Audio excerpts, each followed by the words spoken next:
அனைவருக்கும் வணக்கம்.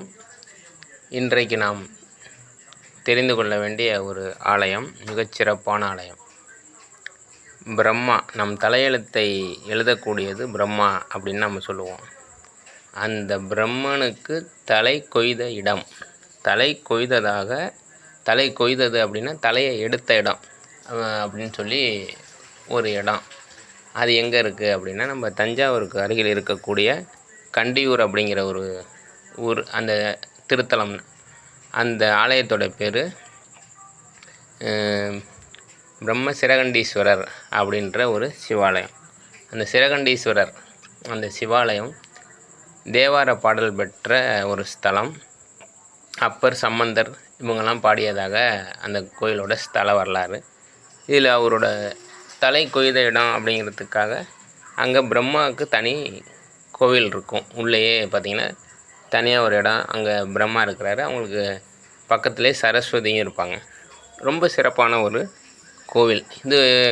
இதுக்கு ஸ்தல வரலாறுலாம் அங்கே போனீங்கன்னா அந்த கதையெல்லாம் அப்படியே போட்டிருப்பாங்க, போனால் பார்க்கலாம். பிரம்மஹத்தி தோஷம், அதாவது ஜாதகத்தில் ஒருத்தங்களுக்கு பிரம்மஹத்தி தோஷம் இருக்குது அப்படின்னு சொன்னாங்கன்னா வேறு எங்கேயுமே போக வேண்டிய அவசியம் இல்லை.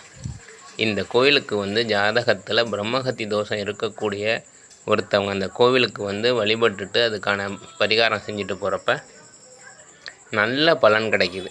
எனக்கு தெரிஞ்சு சிலர் அங்கே போய் நல்ல பலன் அனுபவிச்சிருக்கிறாங்க. அதுக்கப்புறம் அவங்களோட வாழ்க்கையில் சில மேன்மைகள், சில தடைகள்லாம் நீங்கியிருக்கு. கண்கூட பார்த்த ஒரு விஷயம் அப்படின்னு கூட இதை சொல்லலாம்.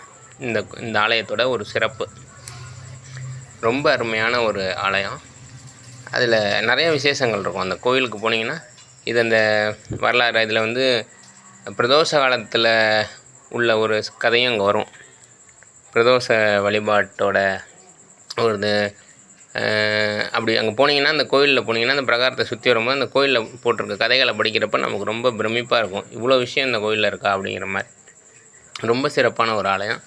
அவசியம் போங்க. ஜாதகத்தில் இருக்கக்கூடிய சில தீய பலன்களை, கெட்ட பலன்களை எல்லாம் நீக்கி அந்த தலையெழுத்தையே திருப்பி மாற்றி அமைக்கிறார். ஏன்னா பிரம்மனுக்கே தலை அங்கே கொய்து திருப்பி தலை கொடுக்குறப்ப அந்த சிவனுக்கிட்ட அவர் ஒரு வரம் வாங்குறாரு. அவர் வரம் கொடுக்குறாரு, என் ஆலயத்துக்கு வரவங்களுக்கு நீ தலையெழுத்தை மாற்றணும் அப்படிங்கிற மாதிரி அங்கே ஒரு சிறப்பு இருக்குது.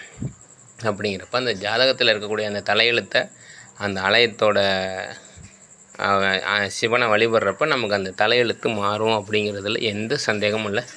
அந்த பிரம்ம சிரகண்டீஸ்வரர், அந்த மங்களாம்பிகை சமேத அந்த ஆலயத்தை போய் நம்ம வழிபடுறப்ப நமக்கு இருக்கக்கூடிய ஜாதகத்தில் இருக்கக்கூடிய தடைகள், பிரம்மகத்தி தோஷம் இப்படி எல்லாமே நீங்கி நல்ல சிறப்பான ஒரு பலன் நமக்கு கிடைக்கும். தஞ்சாவூர்லேருந்து திருவையாறு போகிற வழியிலலாம் கோவில் இருக்கும். ஜாதகத்தில் உள்ள குறைகளை நீக்கக்கூடிய, அதாவது என்ன சொல்கிறது, ஏற்கனவே ஒரு வீடியோவில் சொல்லியிருப்பேன், சாப நிவர்த்தி ஸ்தலம்னு. அந்த ஸ்தலத்துலேருந்து ஒரு 100-200 மீட்டர் கூட இருக்காது இந்த ஒரு ஆலயம். அது பெருமாள் கோவில், இது சிவன் கோவில். ரெண்டையும் வழிபட்டுட்டு வரப்போ இந்த ஜாதகத்தில் இருக்கக்கூடிய குற்றங்கள் நீங்கி மிக சிறப்பான ஒரு நமக்கு ஒரு ஜாதக பலன்கள் கிடைக்கக்கூடிய ஒரு அமைப்பு வரும். அவசியம் நம்ம வாழ்க்கையில் ஒரு நாள் இந்த ஆலயத்தை போய் மிதித்து அந்த சிவனை வழிபட்டுட்டு வந்தோம்னா மிகச்சிறப்பான பலன் கிடைக்கும். பிரம்மாவோட ஆலயத்தை போய் அங்கே பார்க்கலாம், சரஸ்வதியை பார்க்கலாம். இப்படி நிறைய சிறப்புகள் அந்த கோவிலில் இருக்குது. அவசியம் தஞ்சாவூர் வரவங்க அப்படியே இந்த திருவையாறு போகிற வழியில் உள்ள கோயிலை பார்த்து பலனடையணும். நன்றி, வணக்கம்.